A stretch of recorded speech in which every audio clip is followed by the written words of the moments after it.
Pues hoy vamos a informar sobre seguridad. Ustedes saben que todos los días 20 de cada mes corresponde informar al pueblo sobre la seguridad pública. No lo hicimos ayer 20 porque era el día de la salud, el martes que dedicamos al pulso de la salud, y por eso se va a informar el día de hoy sobre la situación de la seguridad pública en México. También hoy corresponde, como todos los miércoles, informar sobre quién es quién en las mentiras de la semana, y vamos de la misma manera a informar sobre esta noticia de espionaje de Pegasus, este equipo o aparato de espionaje que se aplicó en los gobiernos de Calderón y de Peña Nieto, y se va a explicar sobre el dinero que costó, que es lo que más debería de preocuparnos, porque el que espíen es un delito, pero además cuesta mucho, usaba mucho dinero del presupuesto con esos propósitos. Entonces el titular de la Unidad de Inteligencia Financiera, Santiago Nieto, va a informar sobre cuánto dinero se movió en estos contratos. Toda esta información va a la Fiscalía General de la República, que ayer nos solicitó que se enviara información de todas las dependencias del gobierno sobre este asunto. En respuesta se va a entregar esta información y contratos que se encuentran en los archivos de la Secretaría del Ejecutivo Federal. Entonces vamos a iniciar con seguridad. Con su permiso, señor presidente, saludo a todas y a todos los presentes, también los que nos ven por las redes sociales. Saludo a mis compañeros, compañeras del Gabinete de Seguridad Federal, a los representantes de los medios de comunicación. Muy buenos días a todos y como cada mes, el día de hoy informaremos los resultados del trabajo coordinado en todo el país, en las 32 mesas de paz estatales y en las 266 regionales, en el que participan todas las instituciones de seguridad del Gobierno de México, de las entidades federativas y también de las autoridades municipales. Estas labores están previstas en la Estrategia Nacional de Seguridad, instruida por el presidente de México, con la articulación de los trabajos de inteligencia, con la territorialización de las fuerzas operativas, de la Secretaría de la Defensa Nacional, de la Marina, de la Guardia Nacional, así como el seguimiento de las investigaciones para abatir el crimen y la impunidad. Ahora le quiero dar la palabra al general Luis Rodríguez Bucio. Él es el comandante de la Guardia Nacional. Adelante, por favor. Con su permiso, señor presidente. Muy buenos días a todas, a todos. Voy a permitir dar el avance del último mes por lo que respecta a la Guardia Nacional. Como vemos, el despliegue operativo continúa siendo el mismo que teníamos el mes pasado. La fuerza operativa de 99.946, desplegados de ellos un 85% que corresponden casi a 85,000 elementos, y en actividades de apoyo casi 15,000. El 19 de julio, antier, se activaron ya 8 coordinaciones regionales más en estos lugares: en Zimapán, Jiutepec, Juchitán, Corregidora, Santa María del Oro, Macuspana, Zacatelco y Cozoleacaque, y con ello ya la Guardia Nacional tiene desplegadas y activadas 222 coordinaciones regionales, y solamente nos quedan 44 para llegar a las 266. Adelante. En cuanto a los coordinadores estatales y los efectivos que están en cada uno de los estados, no tenemos cambio, incluso los coordinadores estatales continúan siendo los mismos, no hay ningún cambio. Adelante, por favor. En la parte de reclutamiento, pues continuamos con la misma meta de 50,000 elementos en los primeros 3 años de la administración. Los 2 primeros años ya se cumplió la meta al 100%, y en este año 2021 tenemos la meta de 14,400 que deben de ser reclutados por la Secretaría de la Defensa Nacional. Adelante. En cuanto a adiestramiento y capacitación, tenemos que continúa el curso de formación inicial para el personal del nuevo ingreso, el segundo escalón de adiestramiento que inició el 12 de abril y terminará el 27 de agosto en estos 7 centros de adiestramiento de la Guardia Nacional, donde tenemos un total de 5,724 elementos. Este curso pues tiene el objetivo de capacitar a los integrantes de la Guardia Nacional en aspectos jurídicos, técnicos, táctico-policiales que les permitan adquirir y desarrollar conocimientos, habilidades, destrezas para poder cumplir con eficiencia sus funciones. Pero también queremos que este curso sirva para acostumbrar al personal que ingresa a la Guardia Nacional Nacional a una disciplina y orden que se les va a exigir después como miembros de la Guardia Nacional. En ese sentido, los siguientes cursos de formación van a tener tres fases. En una primera fase van a estar en centros de adiestramiento de la Secretaría de la Defensa Nacional. En este caso tenemos el tercer escalón, ya tenemos el segundo, este sería el tercero, y el tercero con 1979 elementos y el cuarto con 736. Una vez que terminen aquí el periodo de esa primera fase, pasarán después a los centros de adiestramiento de la Guardia Nacional. Esa sería la nueva forma de ir adiestrando al personal que va ingresando a la Guardia Nacional. Adelante. También ya tenemos de nuevo la oportunidad de continuar con el adiestramiento, con el curso de formación inicial, esto para personal veterano, es decir, personal que ya estaba en las unidades de policía militar o policía naval y que no ha tenido este curso que es necesario para la obtención del certificado único policial. Actualmente tenemos ese primer escalón de veteranos en 6 centros de adiestramiento de la Guardia Nacional con un total de 1,561 elementos. Este curso, como ya es personal veterano, solamente dura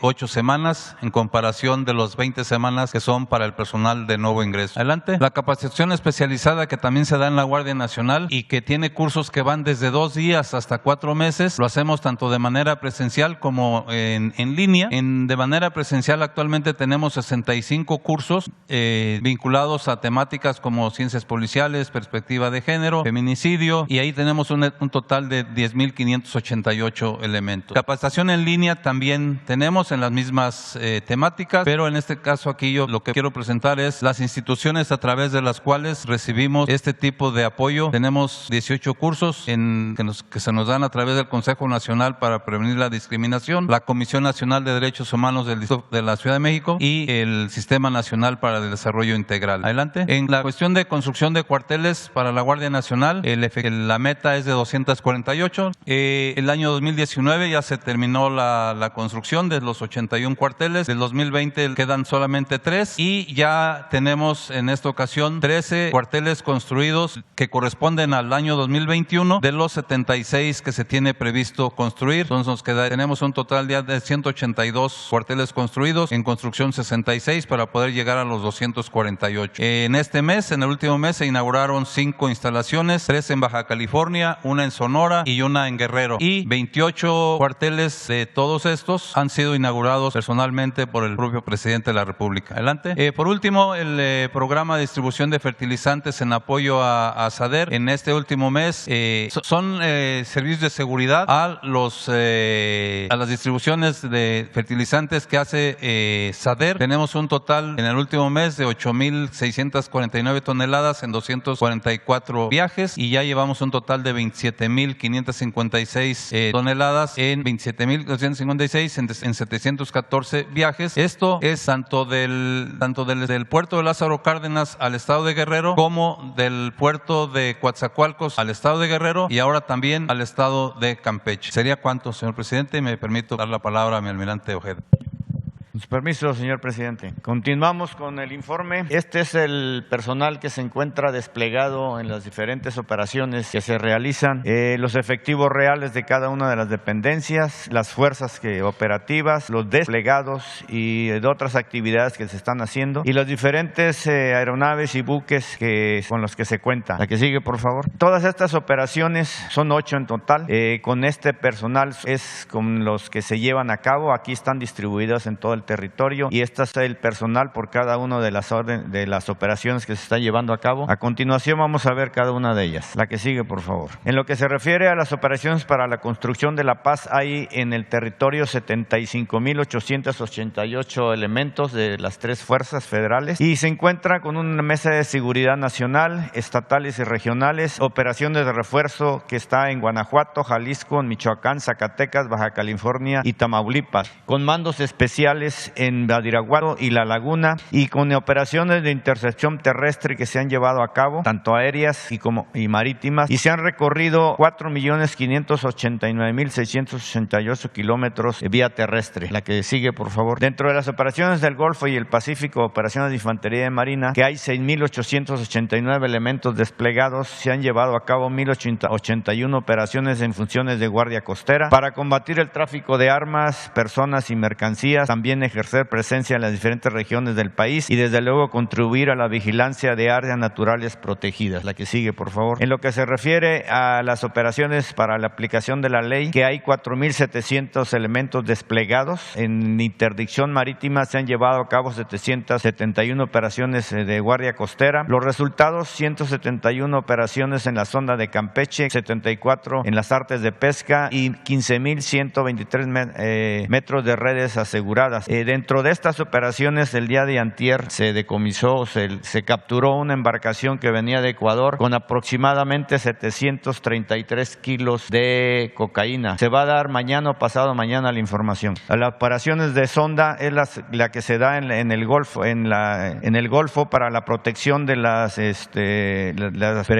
instalaciones estratégicas ahí de Pemex y para evitar el robo y ese tipo de cosas. Ha habido hasta el día de hoy, en lo que va de más o menos 2 semanas, ha habido 2 robos ahí en las plataformas, las cuales estamos investigando. Operaciones de camarón, desde luego, es para ayudar a la veda del camarón. Se han asegurado 14,112 kilogramos de productos marinos en veda. Y es el reforzamiento en el Alto Golfo de California para lo que le llamamos nosotros las operaciones de la vaquita marina. Se han llevado a cabo operaciones permanentes de inspección, vigilancia y remoción de redes fantasmas y de desactivar pesca ilegal ahí en toda esa área. La que sigue, por favor. En lo que se refiere a seguridad en los puertos, donde está la Marina en los puertos, tanto en las administraciones portuarias como en las aduanas, hay 1,227 personas, que lo que se realiza es neutralizar el tráfico de mercancía ilegal por la delincuencia organizada. Se han llevado a cabo 600 operaciones de vigilancia, de inspección y control en los recintos portuarios. Desde luego se coadyuva con las autoridades fiscales y aduanales en la prevención del tráfico ilegal de mercancías y se ha hecho un recorrido de más de 90,000 kilómetros durante patrullajes a recintos portuarios. Más o menos en las 14 instalaciones que tenemos de las administraciones portuarias se lleva a cabo diariamente un recorrido de aproximadamente 120 kilómetros en el interior de los recintos portuarios. En la mañana, en la tarde, en la noche, en la madrugada estamos patrullando esas áreas. La que sigue, por favor. En lo que se refiere a operaciones de búsqueda y de rescate para la salvaguardia de la vida humana en la mar,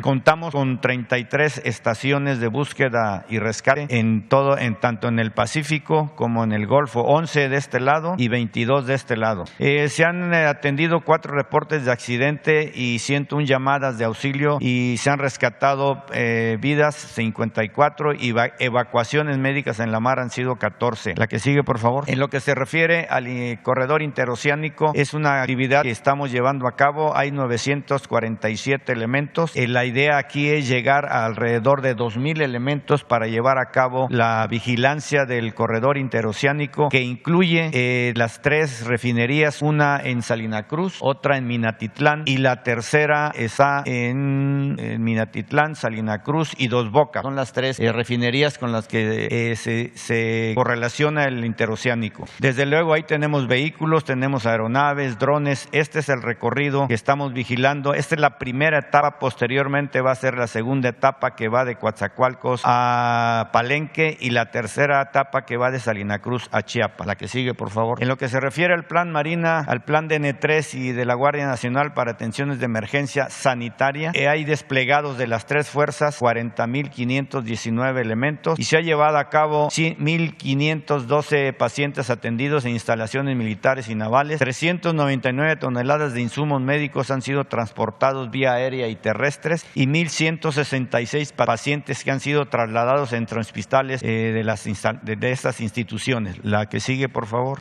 También siguiendo con esto, pero aquí en lo que se refiere a la vacunación, hay desplegados 15,768 elementos y se han llevado a cabo transporte de vía aérea 4,302,970 vacunas, transporte terrestre 20,329,390. Se han utilizado 8 aeronaves, 18 operaciones aéreas se han realizado y 76 horas de vuelo con 63 rutas terrestres, y esos son el tipo de vacunas que se han transportado. Le cedo la palabra al general Crescencio. Con su permiso, señor presidente. Bien, continuando con el informe sobre los efectivos desplegados que cumplen diferentes misiones. Esta parte, los 199,076 hombres de todas de las tres fuerzas que tenemos desplegados. Vamos a ver otras 8 misiones. Adelante, por favor. Aquí tenemos otras 8 misiones que cumple el personal. Es seguridad de instalaciones estratégicas, operaciones para el combate al mercado ilícito de combustibles, el plan de migración y desarrollo de la frontera norte-sur, la atención a desastres, la erradicación intensiva de plantíos ilícitos, la estrategia de fortalecimiento de aduanas, el apoyo a las instalaciones electorales y vigilancia del territorio y el espacio aéreo nacional, además de la presencia en instalaciones aeroportuarias. Todo el personal, todos los efectivos que tenemos aquí desplegados suman 52,362 hombres realizando estas 8 misiones. Las vamos a ver cada una de ellas. Adelante. En cuanto a seguridad de instalaciones estratégicas, 6,854 hombres realizando esta misión, dando seguridad a 342 instalaciones estratégicas del país, donde resalta pues la de mayor cantidad Pemex con 144, Comisión Federal de Electricidad 68 y Aeropuertos y Servicios Auxiliares 57. Adelante, por favor. Las operaciones para el combate al mercado ilícito de combustibles, 2,834 hombres de las tres fuerzas realizando esta actividad en 6 ductos prioritarios, cubriendo 1,528 kilómetros. Los resultados que se han tenido en este mes, 10,299,786 litros de combustible que se han recuperado. Se detectaron 803 tomas clandestinas, 779 vehículos asegurados, 385 detenidos y 15 predios también asegurados donde se encontraban las tomas clandestinas o las áreas donde se reúne el combustible robado. Las entidades con mayor incidencia: Estado de México, Guanajuato, Hidalgo, Michoacán, Puebla y Tamaulipas. Sigue conservando Hidalgo el primer lugar, aunque las tomas clandestinas se han reducido. Y en el plan de transporte apoyo a Pemex se transportaron 159 millones de litros de combustible con las 637 autotanques que tenemos para esta operación. Adelante. En cuanto al plan de migración y desarrollo de la frontera norte-sur, 27,562 hombres realizando esta misión, cumpliendo esta misión. Se han rescatado en el mes 19,239 migrantes. A esos migrantes se les han atendido proporcionándoles alimentación. Tenemos 2 cocinas comunitarias, una en Ciudad Juárez y otra en Tijuana, que en este mes le hicieron la distribución de 68,358 raciones. Aquí tenemos los efectivos de tanto en la parte norte y en la parte sur de nuestro país que tenemos desplegado. Por el Ejército, 13,663 hombres, por la Armada 805 y la Guardia Nacional 13,094 hombres. Adelante. Respecto al plan DN3, Plan Marina y Plan Guardia Nacional, en atención a desastres, 6,770 hombres estuvieron involucrados en esta actividad. Se registraron 118 eventos en el mes, 51 por lluvias, 2 inundaciones, 12 incendios forestales, 21 fugas de químicos. Adelante.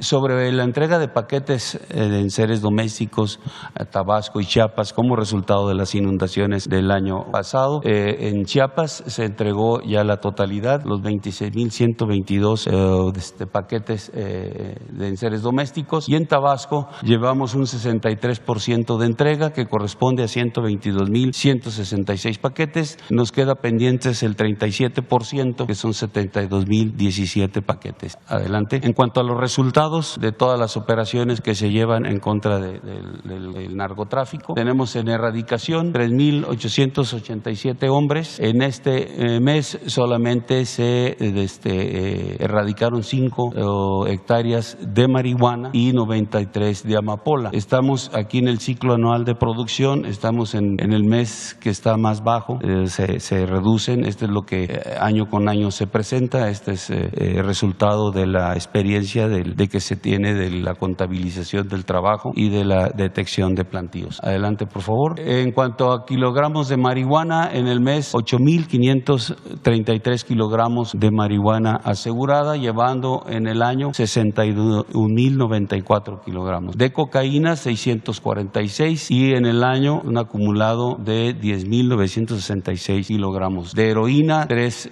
kilogramos para el acumulado de 256 kilogramos. Adelante. En cuanto a laboratorios, este mes no detectamos laboratorios, pero llevamos en el año 19 laboratorios destruidos. En metanfetaminas, 2,353 kilogramos, con un acumulado del año de 30,389 kilogramos. De fentanilo, 15 kilogramos en el mes, para el total de 1,044 durante el presente año. Adelante. En dólares americanos, 1,346,308 dólares asegurados, para un total de casi 11 millones de dólares en el año. En pesos mexicanos, en el mes tenemos 3,646,455 pesos, para un total de 58 millones de pesos asegurados. Armas de fuego, 362, para un total de 4,277 del presente año, en donde se incluyen 4 fusiles Barrett calibre 50. Adelante, por favor. En cuanto a la destrucción de armas de fuego, que son puestas a disposición de las autoridades correspondientes, y ya una vez que termina el proceso podemos realizar la destrucción. En el mes se destruyeron 1,554 armas de las que fueron aseguradas a la delincuencia, y en el año hemos destruido 5,145 armas. También en el canje de la campaña de canje de armas, la población la iniciamos apenas en este mes porque se tenía suspendida por la pandemia. Entonces en este mes se fueron canjeadas 10 armas. Estas armas también van posteriormente a ser destruidas, igual que las que son puestas a disposición por las autoridades. Adelante.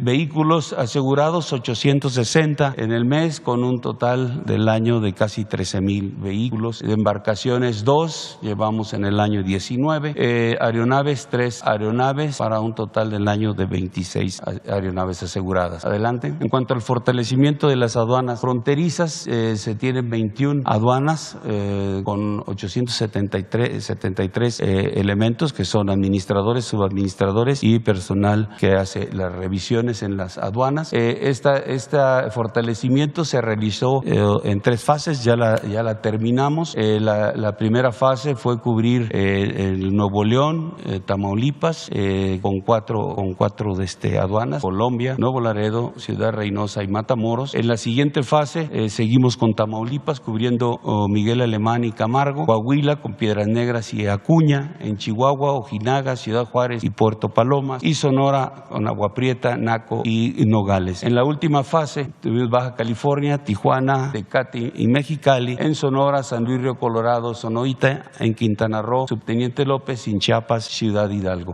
Adelante, por favor. Estos son los aseguramientos que se han realizado en 4 de las aduanas, la primera fase. Las otras acabamos de iniciar. Para el siguiente mes tendremos el reporte de los aseguramientos, pero aquí tenemos 34 armas de fuego aseguradas en las aduanas de Tamaulipas y Nuevo León, para un total, desde que se tomó posesión de estas, que fue en marzo, de 119 armas de fuego. De cartuchos, llevamos 45,654 cartuchos. En el mes fueron 25,585 cartuchos asegurados. En dólares americanos, 345,935 dólares, para un total de esos, a partir de marzo, en esas 4 aduanas, de casi 1 millón de dólares. Adelante. En detenidos, 43 detenidos, llevamos 171 desde marzo. 10 carros tanques también detenidos, están sujetos al procedimiento que se debe de realizar para comprobar lo que los carros tanques llevan ahí y asegurar si no es algún hidrocarburo ilícito.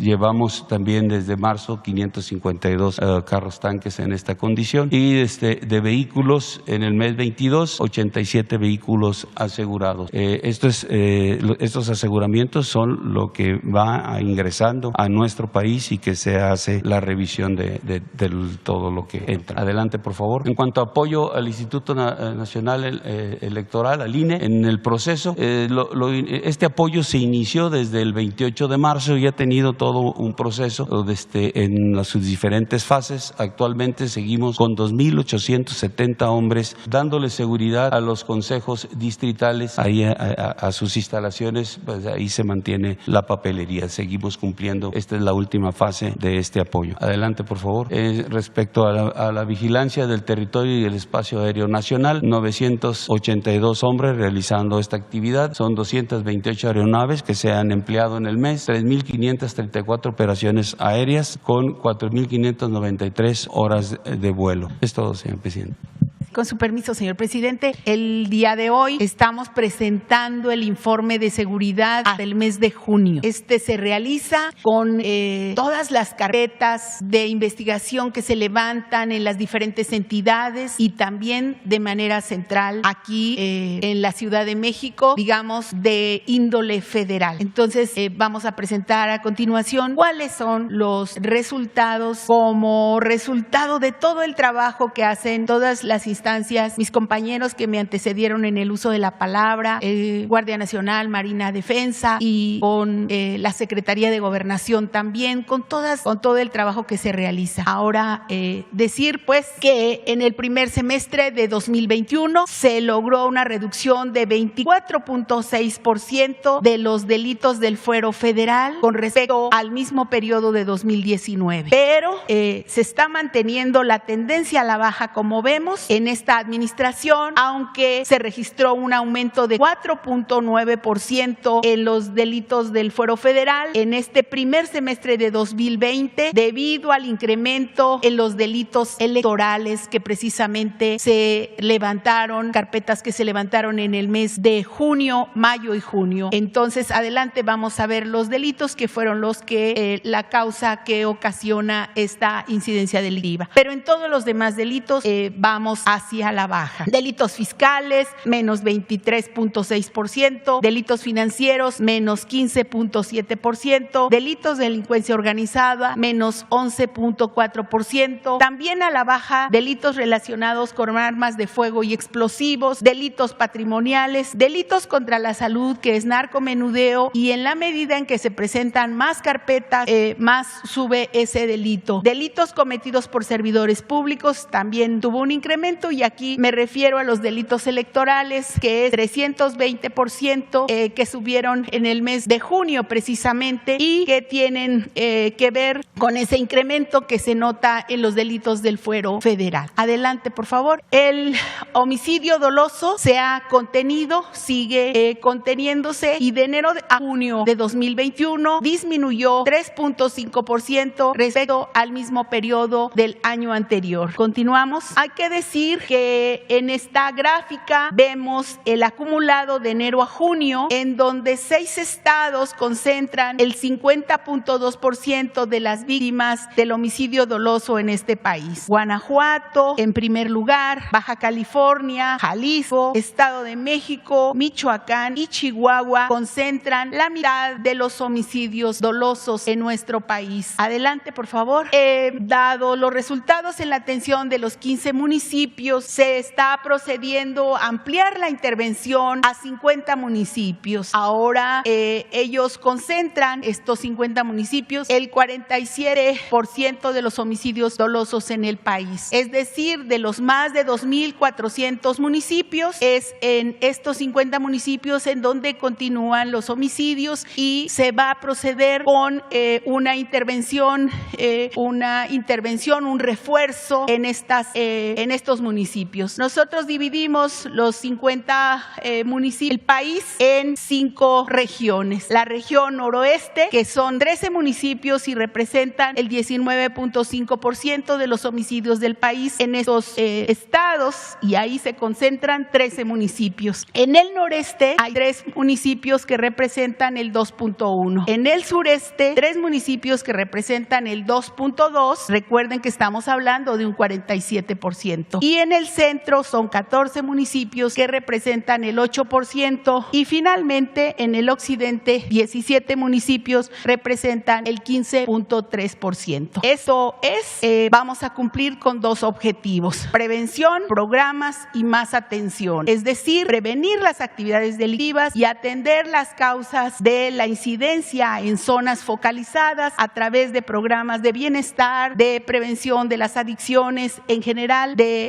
atender también acciones conjuntas que permitan mejorar los resultados en las investigaciones de los casos, tanto en materia de delincuencia organizada como generar sinergias entre los actores para la correcta judicialización, así como para construir la paz en estos municipios. Todo va encaminado para la tranquilidad y la paz de los habitantes. Adelante. Bueno, ya decíamos aquí que están estos 50 municipios en estas 5 regiones y hay que decir que está Tijuana, Ciudad Juárez, León, Acapulco, Culiacán, Cajeme, Guadalajara, Benito Juárez, estos municipios, y los colores tienen que ver con la pertenencia a las 5 regiones como los veíamos a colores. Entonces están estos 50 municipios en donde se va a fortalecer la inteligencia operativa, la territorialización de las fuerzas de seguridad, así como la judicialización para abatir la impunidad. Adelante, por favor. Aquí está la gráfica de los robos totales. De enero a junio se registró una disminución de 3% con respecto al mismo periodo de 2020, pero desde el inicio de la administración a la fecha, los robos en total se han disminuido 24.5%. Este tema es con referencia al primer semestre del 2019 al 2021, donde se ve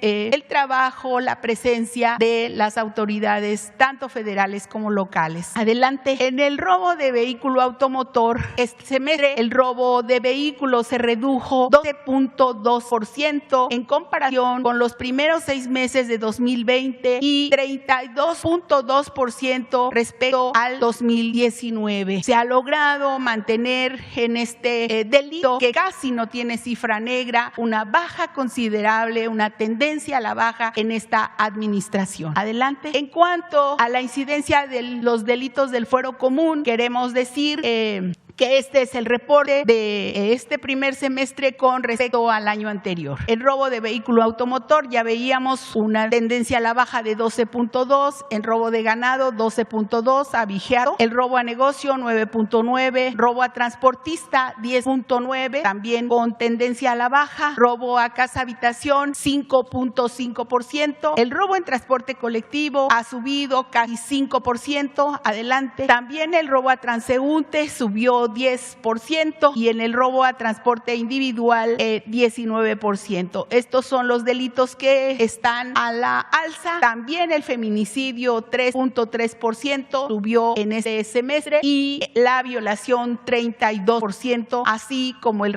robo en transporte público individual. Adelante. Es un comentario aparte en esta gráfica, la presentación de las víctimas de secuestro en nuestro país. Los primeros 6 meses del 2021, el secuestro disminuyó 29% respecto al periodo del 2020 y ha tenido una tendencia a la baja, aquí lo vemos muy claro, del 63% en junio comparado con el inicio de la administración del licenciado López Obrador. Hay mucho trabajo de las fiscalías de todo el país y de manera muy señalada el trabajo que también realiza la CONACE, que es una coordinación que es un órgano que está en la propia Secretaría y que se encarga precisamente de la coordinación de las autoridades en esta materia. Adelante. Violencia familiar, pues seguimos trabajando en este tema, aunque aquí claramente también se ve que ha ido a la alza. En este mes, en este último trimestre hemos estado a la baja, pero falta más trabajo, no solamente de las autoridades, sino también de la propia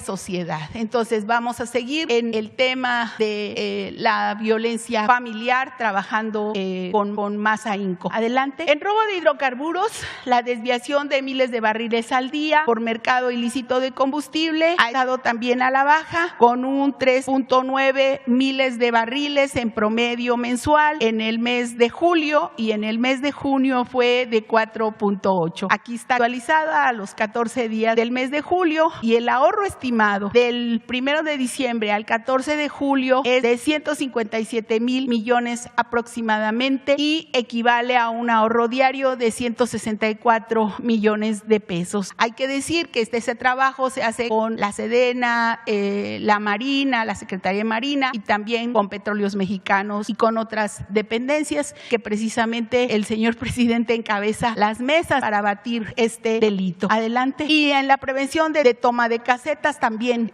con la presencia de las Fuerzas Armadas, de enero a julio de 2021 se evitó la pérdida de 7,355 millones, y de 2020 al 2021 de 16,952 millones de pesos. Adelante. De los montos y las cuentas bloqueadas por la Unidad de Inteligencia Financiera, se le quitaron a la delincuencia organizada 14,394 millones de pesos, más del 92.5% de estos avances se han dado en el gobierno actual. En el 2021 se llevan 1,168 millones de pesos, y en lo que va de la administración se han bloqueado 39,465 cuentas. Muchísimas gracias. Eso sería, ¿verdad? Buenos días. Con su permiso, señor presidente.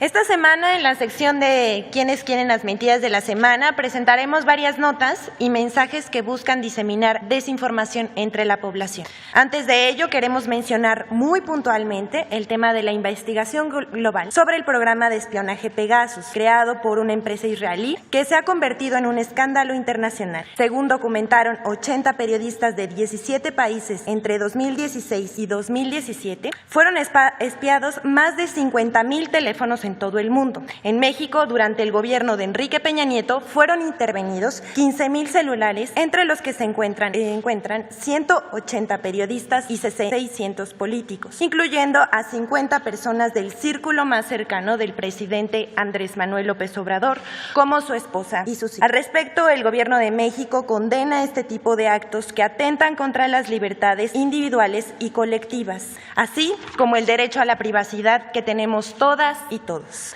Solo un gobierno autoritario que le tiene miedo a la gente puede vigilar a los ciudadanos. El gobierno encabezado por el presidente Andrés Manuel López Obrador respeta plenamente la libertad de expresión de todas y todos, y no espía, persigue o reprime a periodistas u opositores. Por lo que a este caso atañe, contribuiremos con las autoridades que lleven a cabo las investigaciones correspondientes. En Quiénes quieren las mentiras de la semana aparecen periodistas y medios que han publicado falsedades o medias verdades que desinforman a los ciudadanos. Algunos de ellos fueron víctimas del espionaje del gobierno de Enrique Peña Nieto. Queremos manifestar nuestra solidaridad con todos los ciudadanos que han sido vigilados mediante Pegasus o cualquier otra forma elemental o sofisticada, lo cual incluye a funcionarios del gobierno que también han sufrido este tipo de vigilancia ilegal. Ahora vamos a pasar a nuestra sección. Tenemos dos notas. La primera tiene que ver con vacunas y el segundo con un área protegida.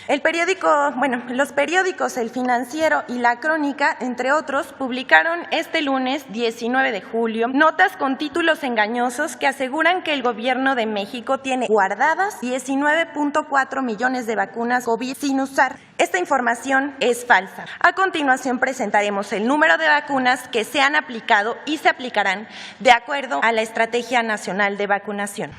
Dosis de vacunas en México se han aplicado 74,837,585. Vacunas aplicadas 60,280,916. Vacunas registradas 55,107,724. Vacunas sin capturar 5,101,192. Estas son vacunas que ya se aplicaron, que existen en el registro escrito, pero no se han subido al sistema. Vacunas en sitio para aplicar 3,917,160.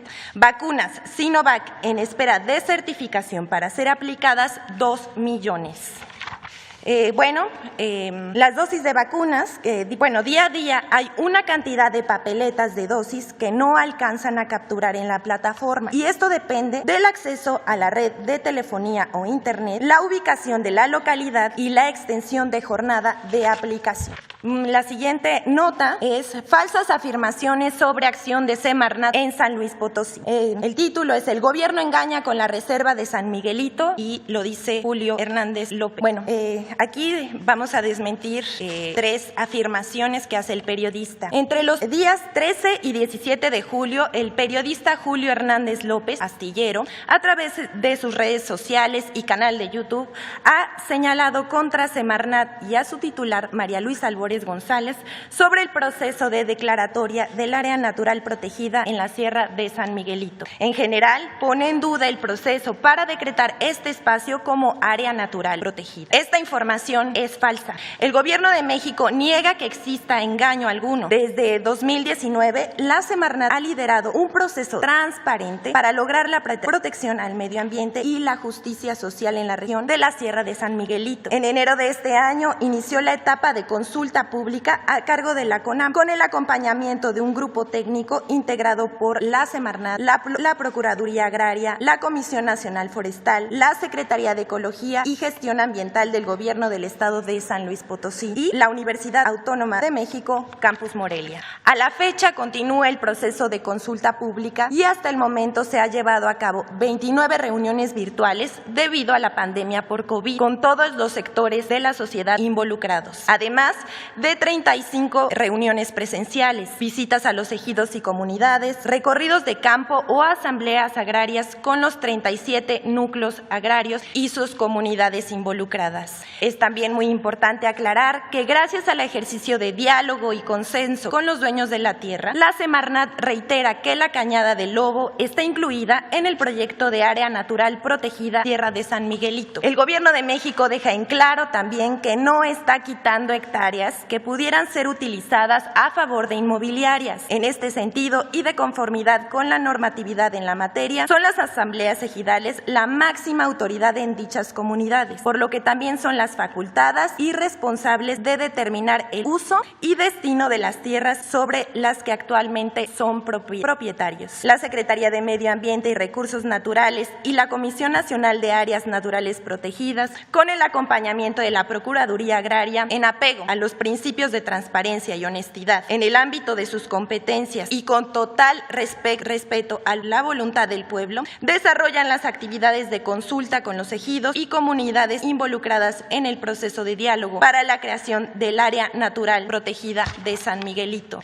Dicho lo anterior y en el mismo sentido, dejamos claro, continúa el proceso de consulta pública del proyecto en el que el Gobierno de México se mantiene respetuoso de las libres decisiones de las asambleas ejidales y comunales. Segunda mentira. En otro mensaje, el periodista equipara el trabajo de Semarnat y de su titular, María Luisa Albores, con las acciones durante el gobierno de Vicente Fox, en donde se aprobó concesión para la explotación minera a cielo abierto en el Cerro de San Pedro, en San Luis Potosí. Es falso y un verdadero despropósito comparar la devastación ambiental de los gobiernos de Fox y Calderón al apoyar a la minera San Javier para desaparecer el Cerro de San Pedro en San Luis Potosí. Lo que afirma Astillero es falso. En primer lugar, se recuerda que este gobierno no otorga ni otorgará concesiones mineras a cielo abierto, como sucedió en el caso del Cerro de San Pedro. Lo que ahora hace Semarnat es justamente lo contrario, acordar con las y los habitantes del territorio y dueños de la tierra la superficie que será área natural protegida y a la cual se le dará un manejo sustentable para mejorar los medios de vida de sus habitantes.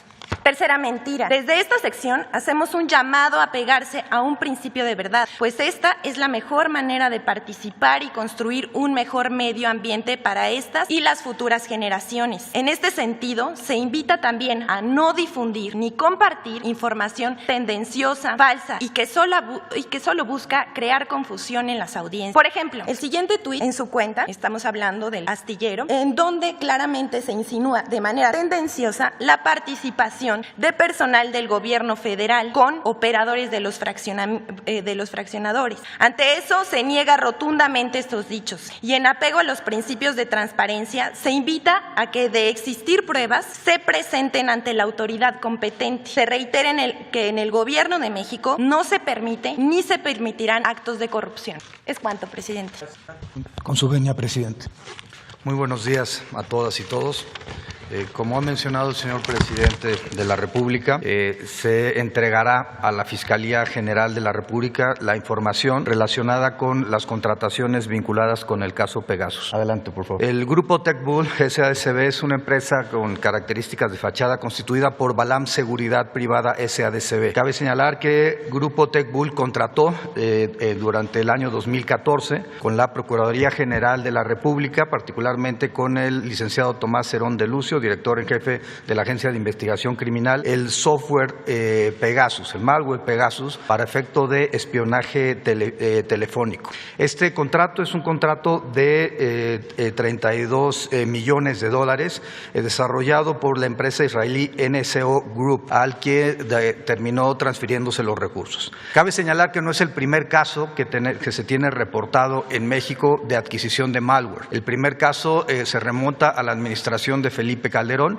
y tiene que ver con la contratación que Genaro García Luna hizo de las empresas de los señores Weinberg para poder contratar el software de NiceTrack. Cabe señalar que toda esta información la tienen tanto las autoridades norteamericanas como las autoridades de la Fiscalía General de la República para los procedimientos correspondientes. Aunado a lo anterior, las contrataciones con las series de empresas vinculadas con Grupo TechBull y con Balam Seguridad Privada se remontan en México al año 2012, también durante la administración del señor Felipe Calderón. Adelante, por favor. Grupo TechBull es una empresa con poco tiempo de constitución que empieza a recibir fuertes montos de recursos provenientes de cuentas concentradoras del gobierno federal a partir de empresas reconocidas en el ramo de seguridad. Cabe señalar que también se tiene información de que se realizaron compras de equipos de Aeronautics LTD, Auro Sentinel LTD, entre otras empresas, y que finalmente el grupo TechBull se reconoce que envía recursos a dichas empresas y a otras más a Israel e Italia, países donde se encuentran dichas personas morales asentadas. Cabe señalar que no solamente se trata de montos incongruentes, sino también que estas cuentas operan con cuentas concentradoras del gobierno federal con montos muy superiores, lo cual implica, o por lo menos se presume, la existencia de actos de corrupción al venderlas a sobreprecio al gobierno de la República a partir del año 2012 al año 2018, es decir, durante las administraciones de Felipe Calderón y de Enrique Peña Nieto. Adelante, por favor. Los montos contratados en total de depósitos a estas empresas son 5.914 millones de pesos y en retiros 2.889 millones de pesos. Entre las empresas beneficiadas se encuentra el grupo Balam, que tuvo depósitos en millones de pesos de más de 910 millones de pesos, el grupo TechBull con 527 millones de pesos. Hay que recordar que se encuentran también concentrados aquí la adquisición del malware Pegasus, y hay una serie de empresas relacionadas con quien se transacciona de manera financiera. Adelante, por favor. Cabe señalar, y pueden verse en la lámina, los periodos de contratación. Estamos hablando de contratos desarrollados durante el año 2012, 2013, 2014, 2015, 2016, 17 y 18 en todas las empresas vinculadas con este grupo, particularmente con la Procuraduría General de la República, pero también con el órgano administrativo desconcentrado de prevención y gobiernos estatales, incluyendo los gobiernos del estado de Veracruz en la época de Javier Duarte y del gobierno del estado de México. Cabe señalar que Banobras inclusive tiene contrataciones con estos grupos. Adelante, por favor. Es importante señalar que las contrataciones concluyen el 31 de diciembre del año 2018 y que durante la administración del presidente López Obrador estos grupos no han sido contratados por el gobierno federal. Adelante, por favor. Ese mapa se empieza a leer a partir del lado, izquierdo de la pantalla para ustedes, donde los círculos verdes significan las dependencias del gobierno federal. Esas contratan con el grupo de Balam y el grupo Balam transacciona enviando recursos a empresas de naturaleza fachada y también particularmente a Israel, a Italia. A partir de esos recursos son turnados a TechBull, que es la segunda serie de empresas que se encuentran ahí relacionadas, en donde tiene dos cuentas bancarias, de los cuales envía recursos a otras empresas del grupo, particularmente a KBH, que es el tercer grupo de empresas que se encuentran ahí vinculadas. KBH es la que termina mandando los recursos a NSO, que es la dueña en Israel del malware Pegasus, y las transacciones terminan, como se ha mencionado, en Italia, Estados Unidos y particularmente en Israel. Adelante, por favor. Respecto a TechBull, como se ha mencionado, es la empresa que por $32 millones es contratada por la Procuraduría General de la República en la época de Murillo Karam, particularmente con una firma del señor Tomás Cerón. Hay un anexo técnico firmado en el año 2014 y un reconocimiento de adeudo por $145 millones para el año 2015. Hay inusualidades que han sido detectadas por el sistema financiero y que han sido fueron informadas en su momento desde el año 2016 a la Unidad de Inteligencia Financiera por $151 millones transferidos entre marzo y diciembre de 2014 y $148 millones solamente entre los meses de noviembre y diciembre del año 2014. Hay que señalar también como una parte importante que de 2013 a 2018 esta empresa declaró ingresos por $490 millones y deducciones por $485 millones. Es decir, la presunción es que hay una contratación de empresas que facturan operaciones simuladas para deducir impuestos y no pagar los impuestos al Estado mexicano. Es interesante que en el año 2019, terminando la administración del señor Peña Nieto, la empresa declara en ceros. Es decir, no vuelve a tener ninguna ganancia. Adelante, por favor. Balam Seguridad Privada es la segunda, tiene depósitos en 2014 y 2015 por $127 millones y envío de $18 millones en transferencias internacionales a Estados Unidos e Israel. Tiene también un contrato con la Procuraduría General de la República en 2013 por venta de aviones no tripulados y kit de drones por $30.6 millones. Es importante señalar que envía recursos por $23.3 millones esta empresa a empresas constituidas particularmente en Israel. Hay pagos en ese entonces por la Secretaría de Hacienda, la Oficialía Mayor del Gobierno del Estado de México, la Secretaría, entre otras, y que de 2013 a 2018 declara ingresos por más de $1,017 millones y sin embargo tiene un promedio de 5 trabajadores anuales, los cuales en 5 años reciben $7 millones. El dinero evidentemente terminaba entre otros espacios, como se ha mencionado Israel. Adelante, por favor. El grupo TechBull y el grupo Balam Seguridad Privada transaccionan con un grupo de 10 empresas con características de fachada en razón de los domicilios fiscales, los accionistas y representantes legales y con características de personas jóvenes y con incongruencia en su perfil sociodemográfico para ser accionistas de una empresa que reporta ganancias por más de $1,000 millones. Adelante, por favor. KBH Track es empresa que recibe tanto de Balam como de TechBull, hace transferencias de Space a varias empresas que serán mencionadas a continuación, pero es importante mencionar que en 2013 declara en ceros y de 2014 a 2017 declara $114 millones. Esta empresa KBH Track es la que termina enviando dinero a la empresa NSO, que es la generadora del malware. Adelante, por favor. Proyectos y diseños BME es otra de las empresas que son contratadas por la entonces Procuraduría General de la República, en donde también encontramos discrepancias de naturaleza fiscal y transferencias internacionales importantes, $7.8 millones y $2.8 millones para enviar, entre otros beneficiarios, $7 millones a NC Group Tecnologías LTD. Adelante, por favor. El grupo comercial Vicra se encuentra entre otras de las empresas relacionadas que retiran por $3.5 millones superiores al Umbak Leumi en Tel Aviv, Israel, de NSO Group Technologies, también mencionada ya en esta presentación, vinculada con la generación del malware. Adelante, por favor. Constructora del Centro del Bajío, artículos textiles y equipo de accesorios, MBSADCB, se encuentran entre otras empresas que fueron utilizadas en esta red de transferencias para efecto de generar ingresos y remisión de los recursos, en este caso Estados Unidos y China. Adelante, por favor. Hay también Space que vinculan por más de 1.067 millones de pesos a esta empresa, Coordinadora de Imagen y Servicios Estratégicos SDCB, que transacciona con las empresas antes mencionadas. Adelante, por favor. En este contexto, se presentará la información ante la Fiscalía General de la República y se dará vista al Servicio de Administración Tributaria por los posibles temas vinculados con evasión fiscal.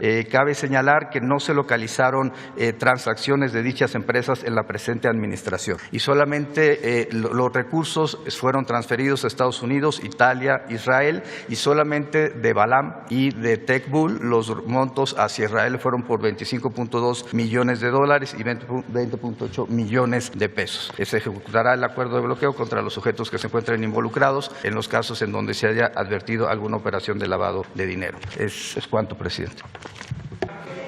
Uno, y luego atrás tú, y tú, 4, 5.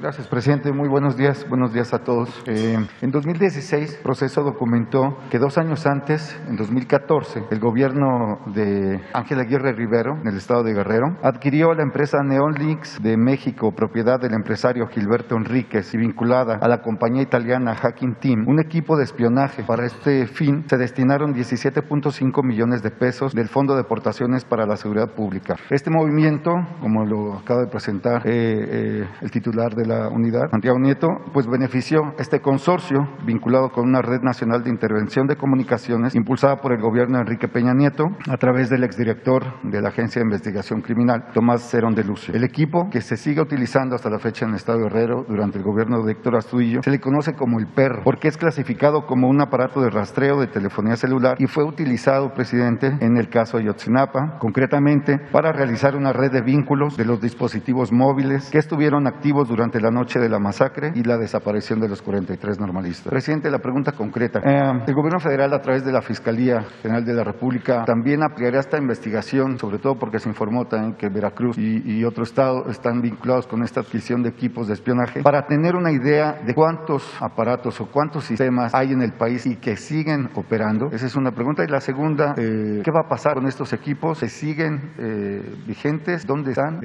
¿Cuál es el fin que se le ha dado a este sistema, presidente? Gracias. Bueno, todo esto tiene que ver con el antiguo régimen. Eran las prácticas para tener control, para intimidar, manipular, para imponerse. Esto fue un distintivo durante todo el periodo neoliberal, prácticamente todos los gobiernos, incluso desde antes. Pero se fue perfeccionando el espionaje a partir de una etapa nueva que se inicia con Carlos Salinas, con el CISEN. Baste saber quiénes fueron los directores del CISEN: un señor del Villar en la época de Salinas, Tello, Wilfrido Robledo. Ahí se formó García Luna. Es muy probable que de ahí hayan salido muchos otros. Fue toda una escuela. Y no solo era una práctica que se llevaba a cabo desde el gobierno federal, sino también en los estados, como lo menciono. Todo esto pues debe de desaparecer. Eso es lo más importante, la no repetición, el que ya no se espía a nadie. Por eso es importante la investigación que se hizo a nivel mundial, y también por eso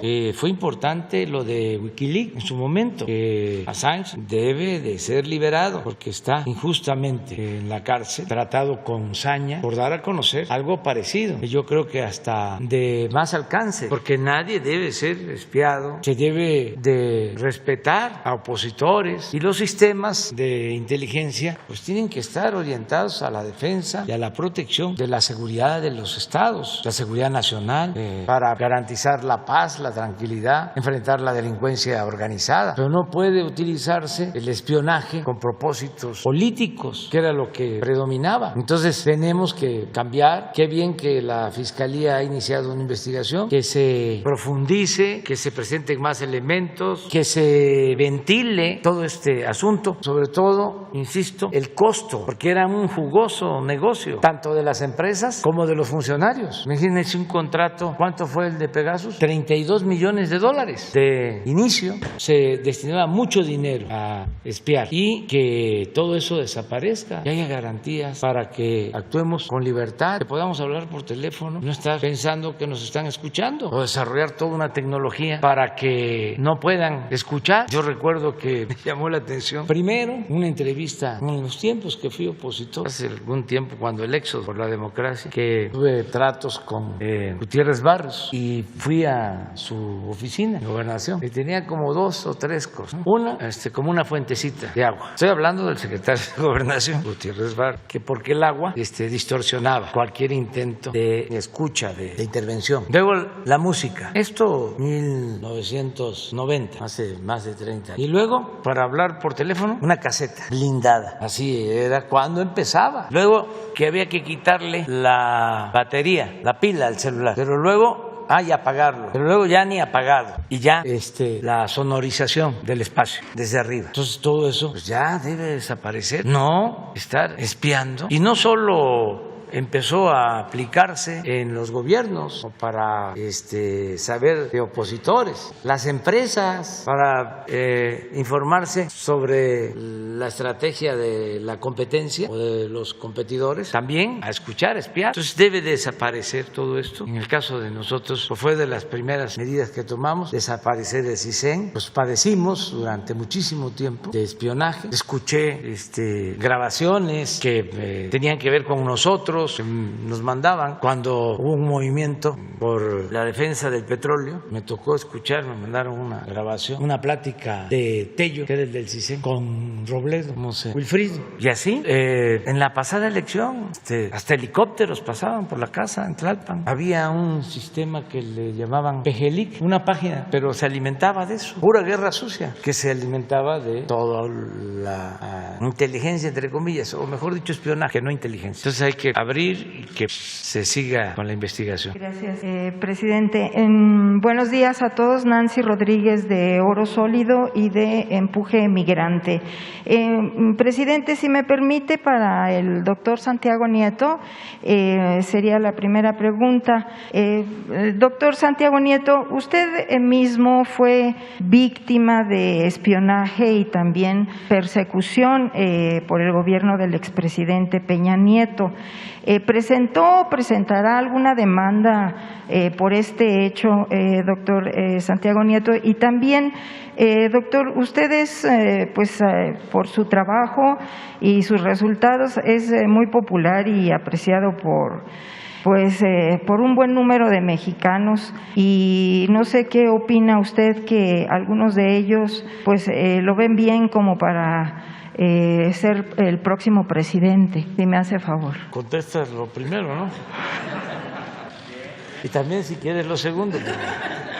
Con su venia, presidente. No, bueno, respecto a los temas de espionaje y todos los hechos del pasado, el presidente me comentó desde las primeras veces que hablamos que la venganza no debía ser el objeto de vida de una persona, sino más bien la justicia. Entonces no presentaré ninguna denuncia. Respecto al tema, debo decir también que en la Unidad de Inteligencia Financiera, cuando se recibió, encontramos al paso de los meses una lista que se llama un archivo que era todas las investigaciones que se habían desarrollado, llamada Los Maléficos, por cierto, y en esa estaba el número 1 con el apodo del Gallo, era el presidente Andrés Manuel López Obrador. Había sido revisado, pero encontramos ahí a la secretaria Olga Sánchez Cordero, aparecía en la lista Alfonso Brazo. Por supuesto, ninguno de estos archivos se mantuvo. Aparecía Víctor Trujillo, Carmen Aristegui. La verdad es que había muchas personas que fueron en su momento investigadas en la unidad, de acuerdo con esa lista que encontramos. Respecto al otro tema, no, zapatero a tus zapatos. Mis temas son procuración y impartición de justicia. Gracias, doctor. Presidente, mi segunda pregunta, a pesar de que nuestros hermanos emigrantes se fueron de México por culpa de los expresidentes, no podrán votar en la consulta del 1 de agosto próximo para juzgar a los expresidentes, porque desafortunadamente el INE no lo permitió. Entonces, señor presidente, en la reforma electoral que usted tiene pendiente presentar, ¿contempla tal vez la inmediata credencialización de nuestros hermanos migrantes en Estados Unidos? ¿O qué se puede hacer desde el Estado, presidente, para que ellos puedan participar? Porque pues tienen mucho interés y sobre todo, bueno, pues el año que entra viene lo de la revocación del mandato, pero pues ellos insisten, ¿no?, en participar en las elecciones aquí en México. ¿Qué se podría hacer en cuanto a su postura como Estado para agilizar esta credencialización o esta participación en las elecciones de nuestros hermanos migrantes, si me hace favor? Gracias. Sí, yo creo que con la reforma, si se aprueba, se podría avanzar mucho para que participen nuestros paisanos migrantes. Se llevan años queriendo que participen, pero son muchos los requisitos, no se simplifica lo relacionado con la participación. Entonces, tiene que abrirse la posibilidad, dar facilidades, resolver acerca de que deben garantizarse derechos a todos. En Estados Unidos hay alrededor de 38 millones de mexicanos, ya sea nacidos en México, que viven allá, o hijos de mexicanos. Entonces, es la comunidad más grande en Estados Unidos. Y cuando hay elecciones, la participación es mínima.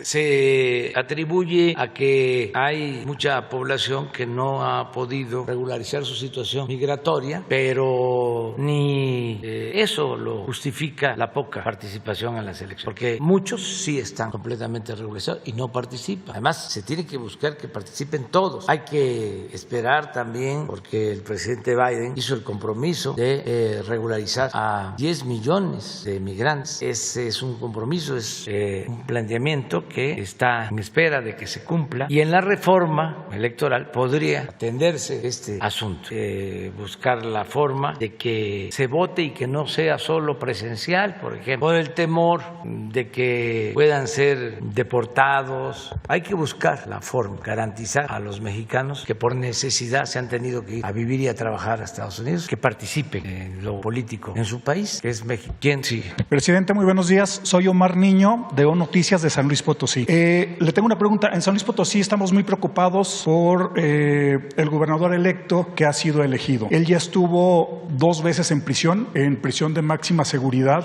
en Hermosillo, Sonora, y en Ocampo, Guanajuato. Cuando salió de Ocampo, Guanajuato, su padre gobernaba San Luis Potosí capital y se llevó a los 3 directores de Ocampo, Guanajuato, como directores de la Policía Municipal de San Luis Potosí, y los resultados están en que ahora San Luis Potosí ha sido uno de los estados y de la capital con más problemas de inseguridad. En el 2018 usted acudió a San Luis Potosí. Su cierre de campaña no lo pudo hacer en la Plaza de los Fundadores, hubo problemas con esos gobernantes, y usted se dirigió a ellos como mafiosillos. Fue en el 2018. Hace una semana vino Ricardo Gallardo Cardona y estuvo con usted. También los analistas a nivel nacional han visto a San Luis Potosí que pudiera convertirse en el primer narcoestado por los antecedentes que tienen los señores Gallardo gobernando Soledad de Graciano Sánchez, que es uno de los municipios conurbados de San Luis Potosí.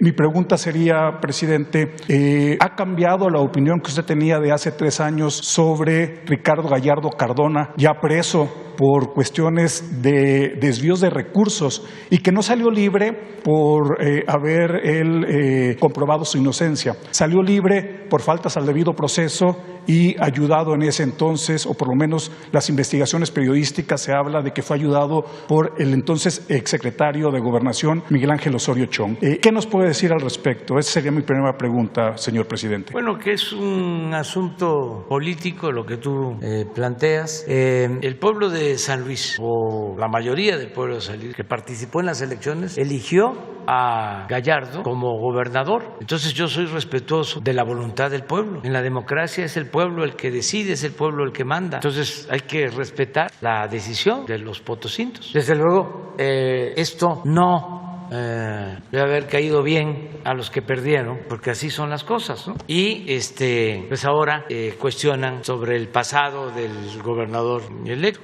Todo esto se debió haber planteado en su momento. Incluso para eso hay instancias legales. Ya ahora que el pueblo decide que él sea el gobernador, pues tenemos que respetar la voluntad del pueblo. Cuando estaban las elecciones, aquí vinieron como en 2 o 3 asuntos a denunciar o a que nosotros diéramos a conocer información para afectar a candidatos. Y dijimos no, eso le corresponde a la Fiscalía, porque antes se usaba el que si no era un candidato del agrado de quienes estaban en el gobierno, en el poder, pues les fabricaban delitos. Eso yo lo padecí, pero en este caso en especial, la versión que tiene él del por qué lo encarcelaron es de que iba a participar y había otro que era el predilecto. Y entonces, antes de esa elección, lo detuvieron personajes que ahora son famosos, que eran los que operaban en la Procuraduría, y se lo llevaron y lo encarcelaron. Y ya no se registró. Y una vez que ya había candidato, lo sacaron. ¿Es cierto o no? Ese es otro asunto, pero esa es otra versión. Entonces, hay que actuar con prudencia. Dice un dicho de mi pueblo que para mentir y comer pescado hay que tener mucho cuidado. Mi siguiente pregunta sería para el titular de la UIF, Santiago Nieto. Doctor, preguntarle sobre este mismo tema. En la última visita que tuvo usted a San Luis Potosí, tuve la oportunidad de preguntarle y nos confirmó que sí había investigaciones en contra de Ricardo Gallardo. Ese por un lado. Y por otro lado, del tema del espionaje. San Luis Potosí también está involucrado en este tema. Hace 1 año y 4 meses fue asesinado y descuartizado un expresidente del PRI en San Luis Potosí, el hombre más cercano a Murillo Karam. Él fue desaparecido, posteriormente fue descuartizado, encontrado en un motel, se llamaba Aurelio Gancedo y se habla que tenía línea directa. Incluso hay 3 empresas, en aquel tiempo se escuchó que hubo 3 empresas que estaban ligadas a este sistema de espionaje Pegasus. ¿Tendrá información que nos pueda compartir al respecto de estos 2 temas?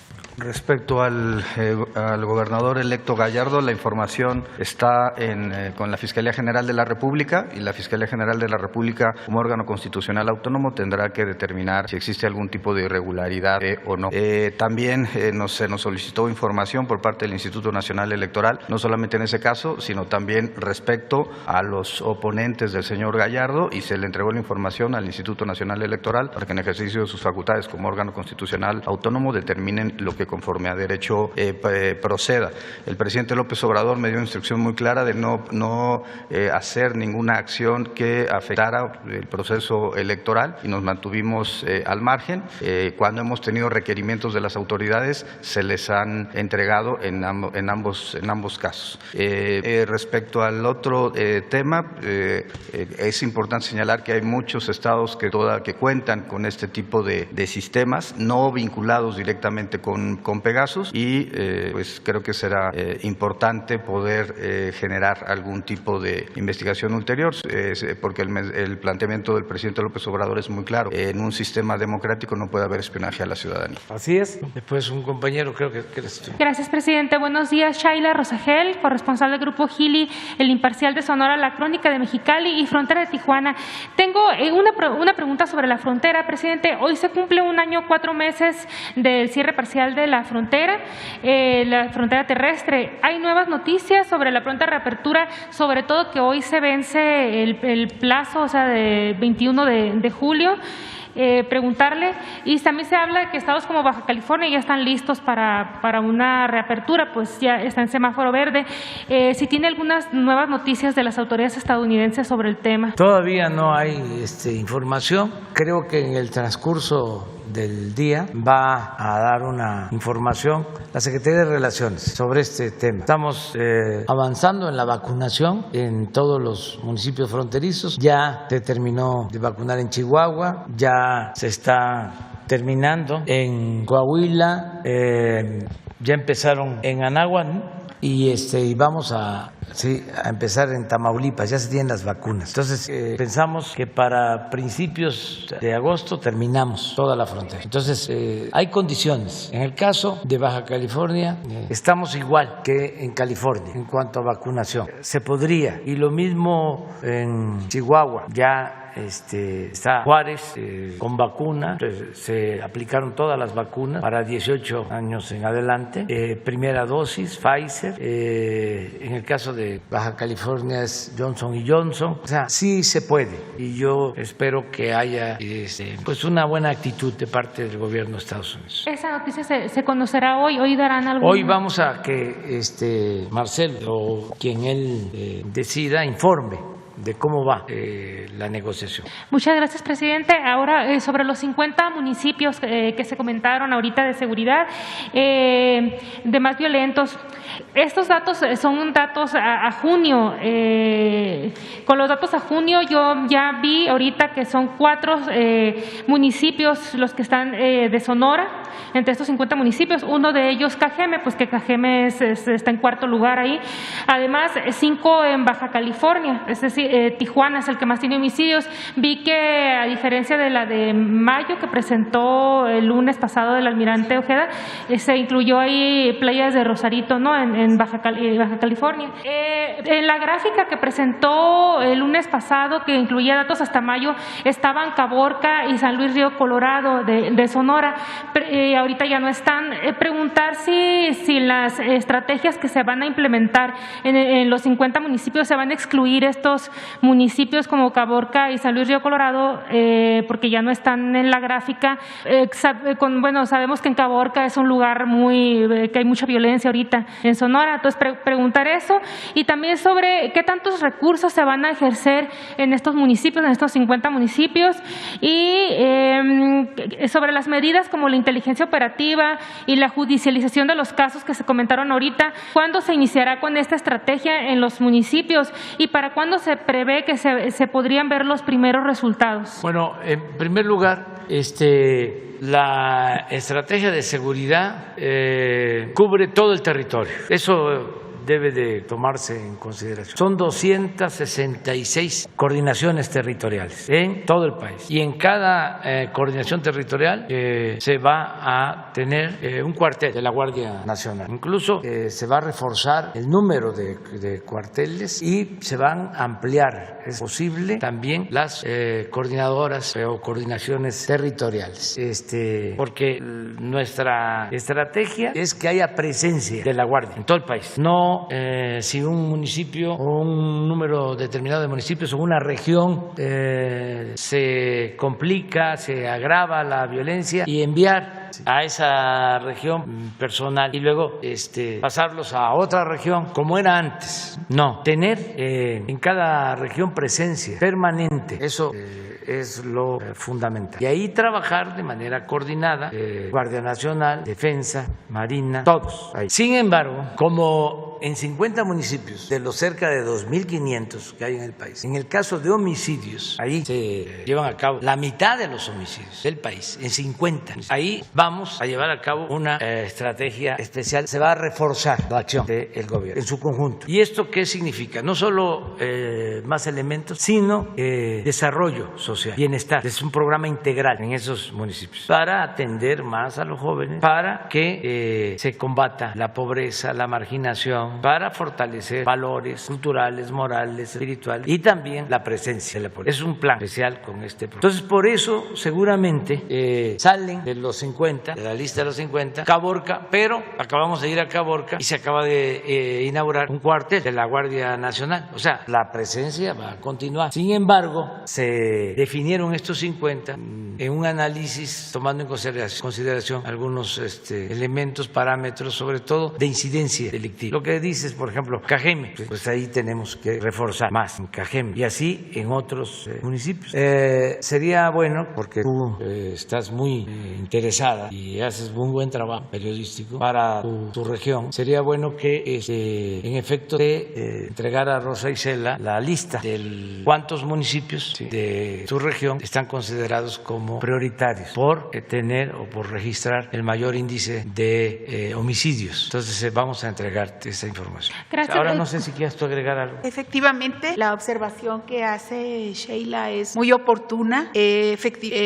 Los datos de la Secretaría de Marina nómina eran hasta mayo, y ya cuando se ve todo el semestre, con los datos del Secretariado Ejecutivo más actuales a junio, sí hay una diferencia, no solamente en el tema de Caborca, sino en varios otros municipios de otras regiones también. Entran algunos y salen otros, 2, 4, 6, 8 municipios de los 50, y precisamente es por lo que dice el señor presidente. La presencia de la Guardia Nacional hace efectivamente la diferencia en cuanto al decremento en los índices delictivos de esa región. Ahora bien, ¿qué cosa es, respondiendo a su pregunta, ¿se vigila o no Caborca? Claro que se vigila. Y una de las líneas de trabajo con los integrantes del Gabinete de Seguridad tiene que ver con que no solamente es un municipio, sino es una región en la que vamos a estar trabajando. No solamente es Cajeme, sino es la región considerada ahora por su pregunta. Pero ahí se fortalece la inteligencia, la territorialización, la presencia de las fuerzas de seguridad y, por supuesto, y parte muy importante, el buen acuerdo con las policías estatales, pero sobre todo con la Fiscalía Estatal, quien tendrá que tener muy en cuenta esa coadyuvancia que nosotros estamos trabajando en el homicidio, que es un delito del fuero común, para ir resolviendo los casos en los que nosotros podríamos estar participando junto con ellos. Ellos ya tienen la mano en la investigación como Policía Estatal, pero estamos trabajando con todos, por eso se tienen mejores resultados. Entonces, sí. Secretaria, ¿hay algún plazo que tengan para estos 50 municipios? Vamos a estar en la evaluación constante. Yo sí quiero decir que la energía que ustedes ven con el señor presidente es una energía que nos transmite la responsabilidad y el compromiso al Gabinete de Seguridad. Él es muy exigente, y para los que nos están oyendo en las mesas de paz, todos los gobernadores, presidentes municipales, él exige resultados claros, concretos, y por eso hay una evaluación constante. A ver, ¿cómo va tu estado? ¿Cómo va tu región? ¿Cómo va tu municipio? Entonces sí hay una responsabilidad compartida con todas las autoridades. Y bueno, una exigencia del presidente que es muy estricto al respecto. Gracias, presidente. Ya por último, una pregunta muy rápida. ¿Qué información tiene sobre la variante Delta y qué tanto está afectando a los niños menores de 12 años que aún no pueden recibir la vacuna contra COVID-19? Acaba de llegar el primer caso, por ejemplo, a Baja California de la variante Delta. En Baja California Sur se dio a conocer que hubo algunos pequeños que fallecieron, y en otros estados así de 1, de 2, pero han fallecido. Esta nueva variante podría apresurar que en el mundo se prueben y se aprueben una vacuna para niños pequeños. ¿Qué le han comentado en salud? Bueno, que tenemos que estar atentos, pero todavía no hay algo grave en la afectación de niños por COVID de ninguna variante. No es un asunto grave, afortunadamente. Lo que se está constatando es de que se están contagiando más jóvenes en general. No creo que no solo es México, sino en el mundo. Entonces, los jóvenes tienen más resistencia. Se ha probado que, como se sostuvo desde el principio, el COVID afectaba más a las personas mayores y a personas con enfermedades crónicas. Eso es lo que se ha probado. Como se empezó a vacunar a adultos mayores, ¿se acuerdan cuánto insistimos de que primero eran los adultos mayores? Habían presiones de todo tipo y las resistimos. A veces hay que refrescar la memoria. Y dijimos, los adultos mayores, porque son los más vulnerables. Y repetía. Sí, vacunamos a los adultos mayores, dicen los especialistas que podemos reducir el número de fallecimientos hasta en un 80%. Eso lo dije muchas veces. Y nos pedían que cambiáramos la estrategia, y no, empezamos de los mayores hacia la gente más joven. Fue buena esa decisión, porque ahora los que desgraciadamente están están falleciendo son los que no están vacunados. La mayor parte de los que fallecen por COVID es personas que no han sido vacunadas. De ahí también mi insistencia de que la persona adulta que lo estuvo pensando y que todavía no se vacuna, de manera respetuosa, llamarlos a que se vacunen, porque sí protege la vacuna, está demostrado que protege. Hay casos donde ya se vacunó el adulto mayor y se contagian los nietos jóvenes y no tiene ningún problema el adulto mayor vacunado. Se protege. Hay un porcentaje, pero mínimo, de personas que estando vacunados se pueden infectar, sobre todo si solo tienen una dosis. Pero ya si tienen las dos dosis, es muy, pero mucho, muy esporádico el que se contagie o les vuelva a dar COVID si ya les dio y están vacunados. Entonces, en el caso de niños, de jóvenes, todavía afortunadamente no es un asunto grave. Estamos nosotros pendientes, dándole seguimiento. Voy a pedirle a los médicos que informen también sobre esto, pero a los jóvenes no les afecta mucho como a los adultos mayores. En estos tiempos se relajaron y que hubo en algunos casos como vacaciones, que fueron a los centros turísticos y demás, bastante jóvenes con contagio, pero afortunadamente sin ser hospitalizados y sin gravedad. Hay casos, pues, pero no es lo general, es lo que podemos comentar. Hola, muy buenos días, señor presidente. Soy Pepe Ramírez del canal El Charro en Vivo, un canal en medios digitales. Señor presidente, el pasado lunes 19 se dio a conocer una noticia que se convirtió en escándalo nacional, donde los magistrados del Tribunal Electoral del Poder Judicial de la Federación fueron exhibidos haciendo uso de recursos públicos de manera inapropiada e ilegal.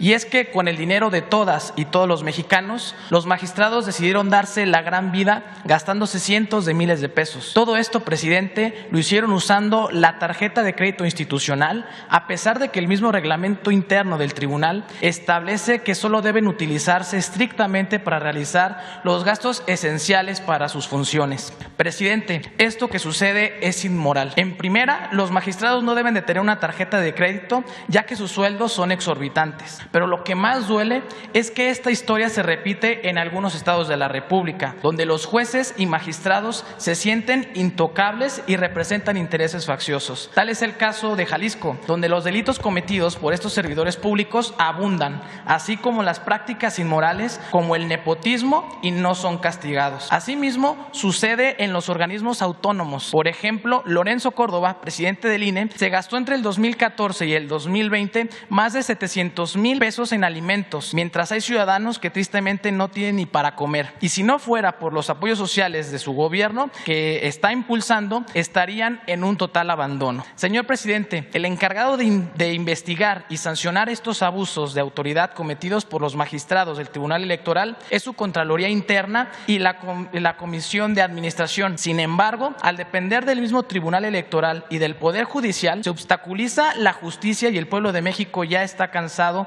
del abuso de estos magistrados corruptos. Algo similar sucede con el Consejo de la Judicatura Federal, que simplemente parece adorno cuando se trata de castigar a los jueces y magistrados que no cumplen su trabajo. La pregunta es la siguiente, presidente. ¿Qué otras alternativas existen para terminar con años de impunidad dentro del Poder Judicial? ¿Y por qué no presentar una iniciativa para crear un órgano independiente al Poder Judicial para que sea el facultado de sancionar a estos funcionarios que violan la ley, ya que actualmente no hay libertad para realmente aplicar la misma y sancionar a estos jueces corruptos? Y para el titular de la Unidad de Inteligencia Financiera, si pueda darnos avances sobre la investigación que en estos momentos está recayendo sobre el magistrado presidente del Tribunal Electoral, José Luis Vargas, y su esposa, quien es vicepresidenta de Asuntos Corporativos de PepsiCo en Latinoamérica, sobre estas presuntas utilizaciones de red de empresas fachada para triangular recursos y evitar depósito y enviar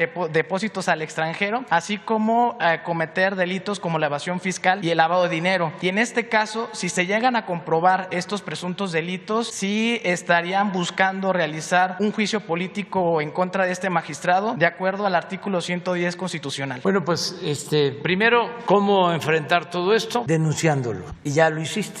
Y eso es bueno, que se denuncie, que la vida pública sea cada vez más pública. Eso no quiere decir que a quienes te referiste sean culpables. Eso no nos corresponde a nosotros. No podemos hacer juicios sumarios, no puede haber linchamientos mediáticos, políticos. Para eso están las autoridades. En ese caso existe la Fiscalía y existe la Fiscalía Anticorrupción y existe la Fiscalía Electoral y existe también el Consejo de la Judicatura, que la verdad está integrado por gente responsable, seria, empezando por el presidente de la Suprema Corte de Justicia, que es un hombre recto, el ministro Saldívar. Pero ahí en el Consejo de la Judicatura hay consejeros como el maestro Batis y consejeras que son honestas y estrictas. Es cosa de acercar la información. Yo le pediría con todo respeto, le sugiero de manera respetuosa a los integrantes de la Judicatura, del Consejo de la Judicatura, que informaran de manera abierta, de forma directa a los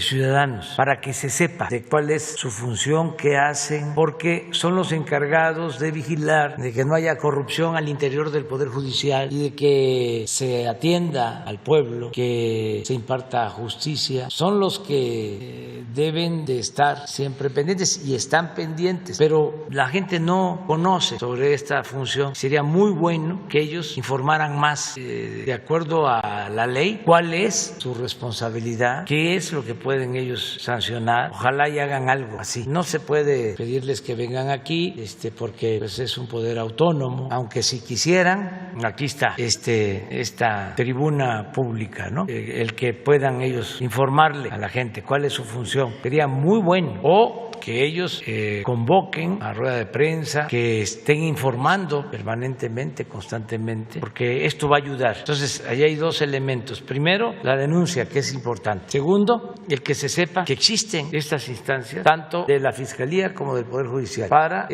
investigar posibles casos de corrupción. Ya lo tercero, pues es lo que pueda comentar Santiago. ¿No tienes nada? Sí, a ver. Con su venia, presidente. Solo podría decir que se ha entregado información a la Fiscalía General de la República en dos ocasiones. El primer caso hubo una determinación de no ejercicio de la acción penal. Nosotros lo impugnamos ante un juez de control y será un juez de control el que determine.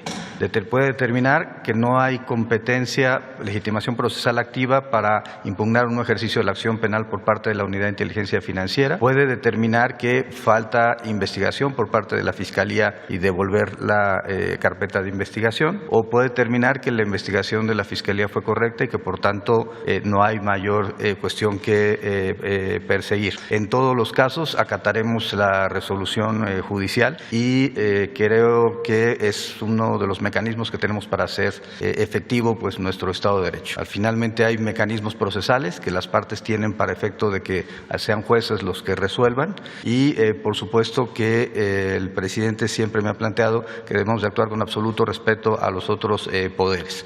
Con el presidente de la Suprema Corte y con el Consejo de la Judicatura hay un acuerdo para revisar periódicamente a los jueces a través de un modelo de riesgo, incluyendo a los magistrados electorales, y cuando hay casos, lo que nos ha planteado el presidente como instrucción es hacer el conocimiento de las autoridades correspondientes.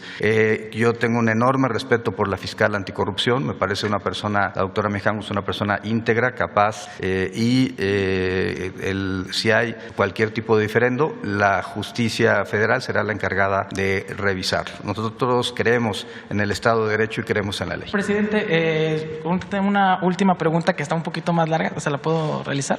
O ya pasamos, como usted me diga, presidente. A ver, sí. Muy bien. Presidente, usted le dio un giro de 180 grados a esta política aplicada en nuestro país, anteponiendo el bienestar del pueblo y la dignidad de la sociedad. Sin embargo, no todos piensan de la misma manera y Jalisco es un ejemplo de esto. Tal es el caso de lo que está sucediendo en Chalacatepec, ubicado en el municipio de Tomatlán y que forma parte del corredor turístico de Costa Alegre, Jalisco.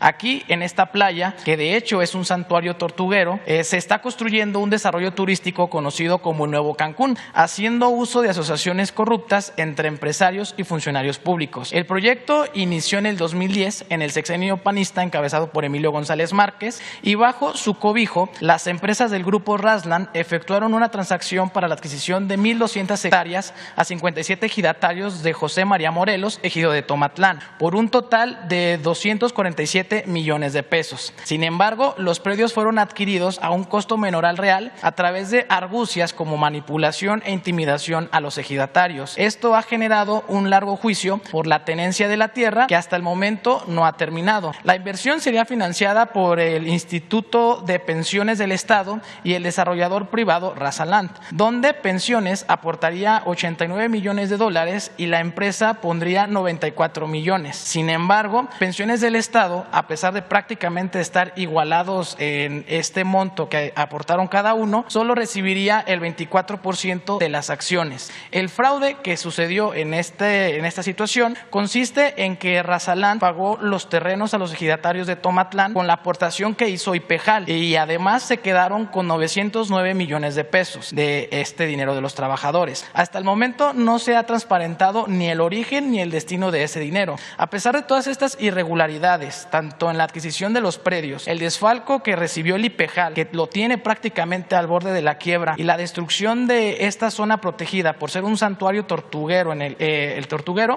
el gobierno de Enrique Alfaro, en vez de investigar e iniciar proceso legal en contra de los culpables, ha dado luz verde para que siga la construcción de este desarrollo turístico, que se encontraba detenido gracias a los juicios que se interpusieron por parte de los ejidatarios de la zona. Y no solamente esto, sino que anunció que había 8 cadenas hoteleras interesadas para construir también en esa zona. Además de esto, se anunció la construcción de un aeropuerto y un camino a Chalacatepec que costaría 53 millones de pesos que saldrían del préstamo que solicitó el Estado por 5,250 millones de pesos y que al final, pues los únicos beneficiados de esta inversión serían los desarrolladores de este lugar. Presidente, la pregunta sería la siguiente. No se puede permitir que la historia de los abusos de los ciudadanos a los ciudadanos se repita, y es que los estados se escudan con la autonomía para seguir cometiendo este tipo de fraudes y atropellos, y menos cuando son cometidos en contra de los ciudadanos que con esfuerzo han logrado un patrimonio. Presidente, ¿qué se puede hacer para no permitir más abusos? En el caso de Chalacatepec, se puede ordenar una investigación exhaustiva por parte de la Semarnat y de la CONAMP, ya que este complejo fue aprobado por parte de la dependencia